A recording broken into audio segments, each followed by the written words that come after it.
Shabbat Shalom. Welcome, family who's here, and wish them bruchim habayim. Especially want to welcome my colleague, Rabbi Adam Watstein, and his family. We're here from Congregation B'nai Aviv in Weston, which I had the pleasure of being at on the holidays, working there back in the 90s. A lovely community, and the Marlins won the World Series, so they were totally pumped. They were very excited. I thought it was me, but it turns out it wasn't. Marlins winning. So sometimes in life, things happen that you are not planning for. And it's very exciting and dramatic part of life. And we learn how to deal with it. On Monday, my son went up to take a shower. And about 15 minutes later, he came down and he said, I've been running the water. I said, I heard. There's a lot of water. He said, yeah, but the water hasn't turned hot yet. I said, that's weird. I went upstairs, and sure enough, the water was ice cold. I went into the garage, and I noticed I had an swimming pool. And I always wanted a swimming pool, so I was excited. But you know what? I posted on our listserv that, does anyone have a shop vac? I called it a water vacuum. I forgot the word. And sure enough, Mark came right over with his shop vac, vacuumed up the water. Lester Blumberg came, Susan Rubenstein came. A few more people would have come. We would have had a little minion. It was nice. And the community rallied around me. I think one of the most important things that we do is we rally around each other no matter what happens. In any moment, the love and the support that exists in a room like this right now is there, no matter what happens.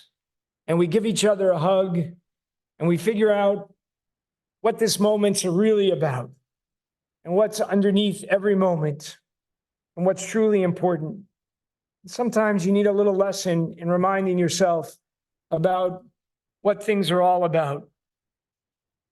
I'll jump into a little bit about the Seder, because I think some of us are also focused on the Seder. In case you forgot, I almost forgot it is on Tuesday. Oh, it's on Monday. See what happens? The good news is I have hot water, so I will be smelling fresh and clean. In any case, there's some strange rituals that I wanted to point out at the Seder. When we open the door for Elijah, and we pour a cup of wine, and we invite Elijah to do what? We invite him to drink it. I always like to surreptitiously, like knock into the table. Look, he's drinking it. I don't know, it feels a little like the Christian custom of Santa Claus. Did he eat the cookies and drink the milk? Another one that's a little bit weird are the songs. Anyone sing songs about the plagues? Anyone ever hear a song about the plague? No one. Just a few of you. Frog songs? One morning when Pharaoh awoke in his bed, there were frogs, and frogs on his head, frogs on his toes, frogs here, frogs there, frogs where. I've always wanted to do that. So thank you so much for allowing me this special moment. Well, of course, the song is to engage the children, but actually it engages the adults, as we just saw. If you step back and look at it from 30,000 feet, it's actually really bizarre. We're singing a song about a plague of frogs that has descended upon Egypt. We once bought this little pack of plagues, the pack of plagues.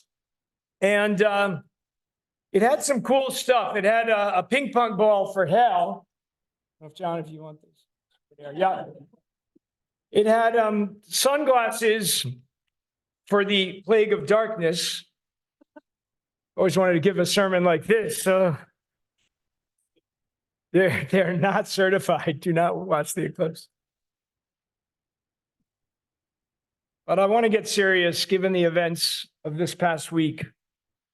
The darkness of these sunglasses makes me think of the darkness last Saturday night. Israelis and those visiting Israel like Meir, many of our family, as I look around the room, many of our friends were suddenly told that drones, missiles, and ICBMs, in case you don't know, I looked them up, intercontinental ballistic missiles were heading to their country. This was not a regular attack.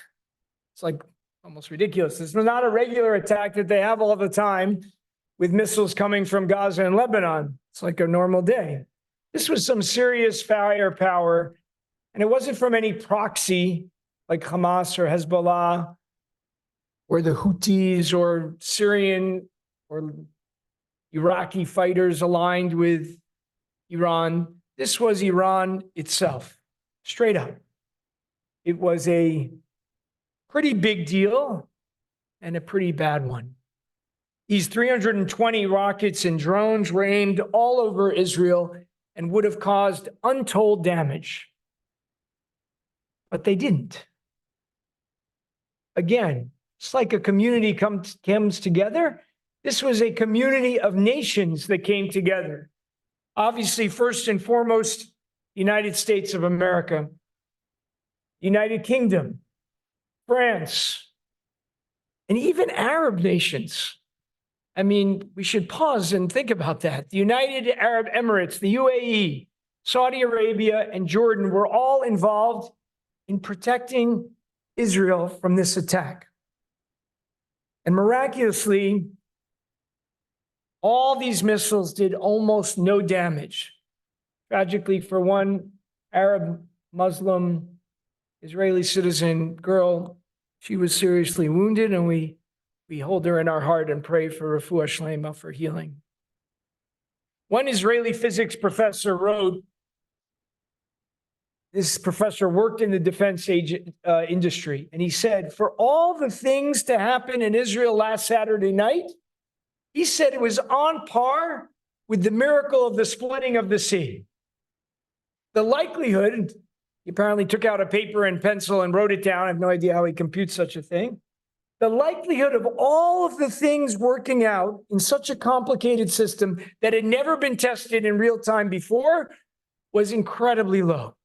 He wrote, what happened is that every single person, but everyone, the pilots, the system operators, and the technology operators acted as one at one moment in total unity. And they had to deal with each of these missiles individually. The professor then went on to attribute this to God. Now, as many of you know, I'm not a big believer in God working supernatural miracles, but I do see that God can motivate human beings to do great things, to act to our fullest potential, to truly do miracles, especially when we live out God's values, as all of these people and all of these countries, just like our community, can rally whenever we need to. I see it like a beautiful dance in my theology. God's inspiration, God's spiritual presence mixing with human actors. Think about the inspiration that gave Moses the strength to leave Egypt, the strength for Nadav to walk into the Sea of Reeds with the water up to his nostrils, to give Miriam the joy when the people were finally saved from the Egyptian army. God and people becoming one 3,500 years ago in Egypt and 1 week ago in Israel. Now, This is Shabbat HaGadol, the great Shabbat. And you just heard the Haftarah that Rabbi Kling-Perkins introduced. It was given by the prophet Malachi, who lived 2,550 years ago in a time of trauma. He lived after the destruction of the temple and Jerusalem, and all of these events, including the beginning of the exile in Babylonia. He writes in this beautiful line that the generations will come together. I don't know if he said this, but maybe not. You avoided it for me. There you go. He talks about how all the generations will somehow turn to one another and be reconciled to one another. And I think that this is a moment that may be very challenging this year for some of us. I've spoken to a lot of people, especially some grandparents, parents who've spoken about their children just being in a very different place during this Gaza-Israel war. And I think many of the disagreements fall on generational lines, although not exclusively. So I hope, first of all, as Malachi invites us to, that we find some common ground and at least respectful conversation in a common space at the Seder. I want to focus on one line from the Haftarah, one of my favorite lines. Hinei anochi noten lachem et Eliah hanavi, lifnei bo yom hagadol, yom Adonai hagadol v'hanora. As Susan chanted it twice because it's so important, I will send to you Elijah the prophet before the coming of this great and awesome day of God. And so Malachi chooses Elijah, Eliyahu, who lived 300 years earlier, to be the harbinger of redemption, to be the one who would usher in a time of peace for the entire world. Now, it's a strange choice because Elijah is multifaceted, but maybe one of his biggest moments is his battle with the Baal, pagan priests. What happens at the end of this battle? He does flee, but at the end of the battle, he wins in a pretty bloody way, let's just say. From that story, as he kills the 500 priests of Baal, he doesn't seem like an agent of peace. He has a kind of dangerous zealousness that's not at all peaceful. While we might see that inclination, it's a reminder to stay far away from that desire. And immediately after, as Lou said, we find Elijah runs away into the wilderness, and one of the most beautiful moments happens on the top of a mountain. It's his own private Sinai-like moment. He says there was a great and mighty wind, a splitting of mountains and a shattering of rocks by God's power, but God's not in the wind. After the wind, an earthquake, but God was not in the earthquake. And after the earthquake, fire, but God's not in the fire. And after the fire, soft, murmuring voice. The kol dmama daka, the small, still voice, like the way Paul Simon wrote about it. The sound of silence. Elijah is a person of action, but he also has this side of contemplation. A mystical prophet who heals a boy who's right upon death or maybe has died. He's a man who dies and ascends to heaven on a divine chariot in a whirlwind. And Elijah becomes a symbol for the protection of the Jewish people. Quiet protection. We call upon us to support us in any difficult moment and to protect us. Think about when a baby boy enters the covenant. There's Elijah. On Saturday nights, as we prepare for the work week, we call upon Elijah to sustain us. But I think his most dramatic moment happens at the Seder, right after we eat dinner. What do? We open the door and invite Elijah in. We ask him to protect us from our enemies. And apparently, for a lot of Jewish history, for thousands of years, Jews had no way to protect themselves. Passover was often a time where Jews were violently attacked, where they were accused falsely of killing Christian children and even drinking their blood as our wine at the Seder, the blood libels. And since Jews had no one to actually call for help, they called upon Elijah. Maybe he can help us now, as he's done for thousands of years. I think about my own Seder and my experience in my life. Maybe yours has been similar. I've never experienced any fear at a Seder. In fact, for most of my life here in America, I never really feared for much as a Jew. I can always walk around with my kippah anywhere and be proud. Our Seders are a time where we come together, where we eat and rejoice and tell the story of the Exodus, a time for sharing. But this year, I think it feels a little bit different. How do we celebrate when we know our sisters and brothers are vulnerable in a way that has not happened since the birth of the state of Israel? Maybe actually since the Shoah, since the Holocaust. Our Israeli brethren are truly threatened by Iran and its proxies who surround them. How do we celebrate this year when we know that 130 of us are still hostages? Or in other words, are still in Egypt. The Hebrew word for Egypt is Mitzrayim. The rabbis say Makom Tsar, a narrow place. And our people are right now being held in a narrow underground place, held by one of the most violent terrorist groups our world has ever known. How can you also celebrate and eat so much when you know that so many in Gaza are hungry? There is such a disconnect between the holiday this year and the reality in which we are living. Like the Seder, I have many questions, but I don't have the answers. What should Israel do? Was its response on Thursday night the right move?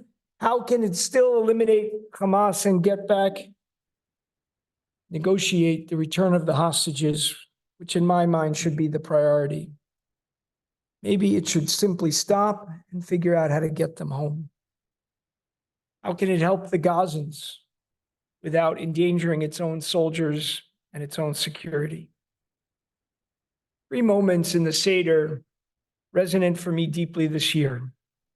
One right at the beginning. What do we do with the middle matzah? We break it in half. And we focus on the brokenness of the world. There is brokenness all around. It is a shattered world, full of challenges, full of moments that are unexpectedly difficult. We enter the Seder with the story of our redemption, with an awareness that things are broken, and it's always true. Another moment is when we eat the karpas. When we eat the karpas, that green vegetable, there's a different feeling. It's a connection to springtime. It's a connection to hope. One of the names of Pesach, Chag Aviv, the holiday of springtime, which reminds us that there is renewal even without human agency. Right? Things are growing. We didn't do anything. The world renews itself. It reminds us that goodness can be just around the corner. And then for me, there's the third statement, the third powerful piece of the Haggadah, maybe the central thesis. B'chol dor vador, chayav adam lirot et atzmo, kilu hu yatsa miMitzrayim. In every generation, you need to see yourself as if you went out of Egypt, because Adonai acted for me. Of course, this is strange. I'm living 3,500 years later. But the Haggadah is saying it's also now. It's as if we came out of Egypt. It's as if we suffered. We identify with the suffering, and we think about how transformative it is to help someone, to help those in need, to reach out in a hard moment, to reach out in a time of war. The story of the Exodus is not merely an ancient one, but it's one that we're actually living right now. Let my people go is as true today as it was then. I grew up with the custom of passing around a mirror to every participant in the Seder so that you can look at yourself as if you left Egypt. I still follow my parents' custom, and it invites me to reflect for a second. Also reminds me my tie is actually not straight, but in any case, it invites me to think about where is that still small voice that inspires us in a way that can move us toward a more modern Exodus, a moral world that is closer to the biblical idea of redemption. When we call upon Elijah this year, let it be a call, even a cry out to help Israel from the modern hail of rockets and bring the spiritual energy, that spiritual presence that helps us become aware not only of the complexity of this world, but helps us see ourselves in our redemption and in the narrative of redemption, both ancient and right now. Shabbat Shalom and Chag Kasher v'Sameach, kosher and happy Pesach to everyone.